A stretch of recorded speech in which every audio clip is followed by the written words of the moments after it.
অনিতাইস কিচেনে তোমাদের স্বাগত। চলো আজকে নতুন একটা রেসিপি নিয়ে আসছি, কীভাবে রান্না করব তোমরা আমার সঙ্গে থেকো।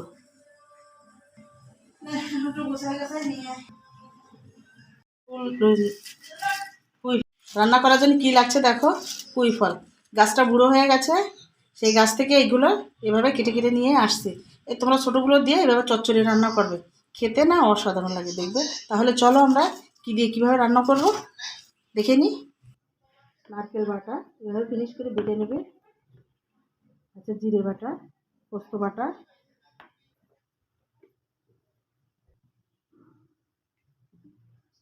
কড়াইটা গরম করে নিয়েছি।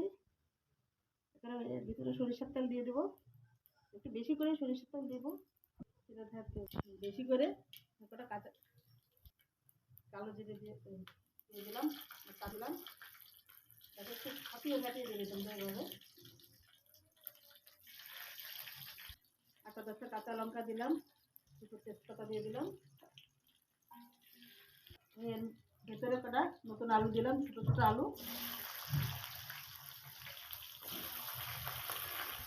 আলুটা একটু ভাজা ভাজা হয়ে গেছে দেখো। এর ভিতরে আমি এখানে জিরে বাটা, পোস্ত বাটাটা দিয়ে দেবো।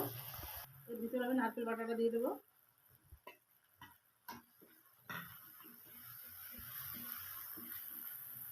সিম্পল দেখো, ঘরে থাকা উপকরণ দিয়ে চচ্চড়িটা রান্না করবে, খেতে অসাধারণ লাগে।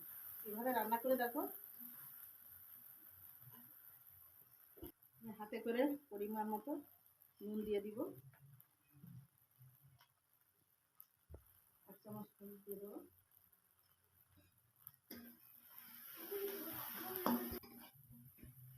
আমি আজকে ভিতরে কাঁচা লঙ্কা দিয়ে রান্না করবো, তাই শুকনো ঝাল অ্যাড করলাম না।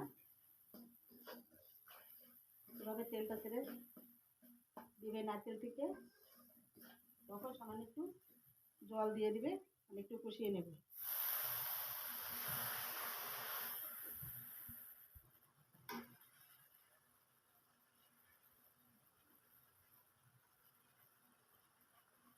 তেলটা ছেড়ে দিয়েছে, যখন মশলাটা আমার কষানো হয়ে গেছে, আমি এখন এর মধ্যে পুঁই শাকের ফলগুলো দিয়ে দেবো।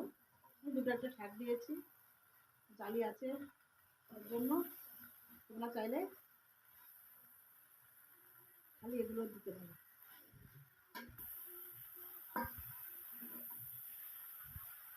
দেখো দেখতে কি অসাধারণ লাগছে, না জানি খেতে কতটা সুস্বাদু হয়। কিন্তু এভাবে বানিয়ে খেয়ে দেখো। বাটা মশলা জলটা দিয়ে দিলাম। আমি সামান্য করে একটু জল দিয়ে দিব।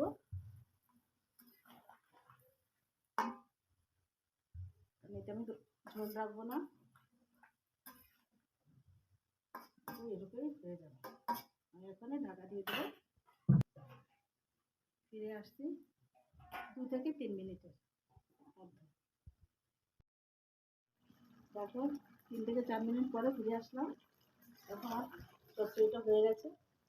আর একটু ঝোলটা আমি টানিয়ে নেবো, আর একটু ঝোলটা টানিয়ে নেবো। দেখো আমি এখন এর ভিতরে চিনিটা অ্যাড করে দিব,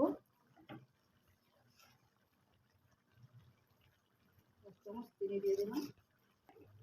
এটা একটু মিষ্টি মিষ্টি হলে খেতে ভালো লাগে।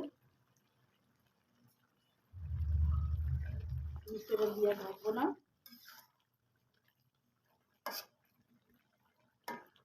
জাস্ট 1 মিনিট পরে আসছে, একটু ঝোলটা টেনে দিলে, একদম লো আছে দিয়ে দেবো। পুরো ঝোলটা টেনে গেছে, আমি এখন নামিয়ে নেব। আর তোমরা মিষ্টিটা ঠিক রাখবে, যে যেমন মিষ্টিটা খাবে সেভাবে রাখবে।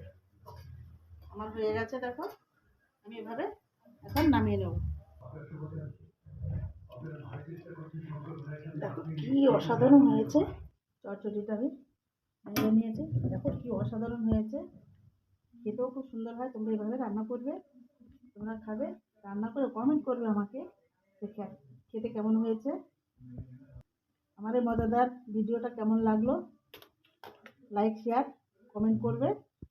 উপর থেকে একটু নারকেল ছড়িয়ে দিলাম দেখার জন্য।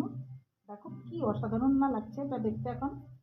আবার নারকেল দিয়ে পুঁই ফলের চচ্চড়ি, দেখো কি অসাধারণ হয়েছে। দেখো আমার এই চ্যানেলটাকে সাবস্ক্রাইব করতে ভুলো না যেন। কে কেমন রান্না দেখতে চাও তোমরা কমেন্ট করে জানাবে, আমি সেভাবে তোমাদের রান্না করে দেখাবো, সেই রেসিপিটা দেখাবো। তোমরা ভালো থাকো, সুস্থ থাকো।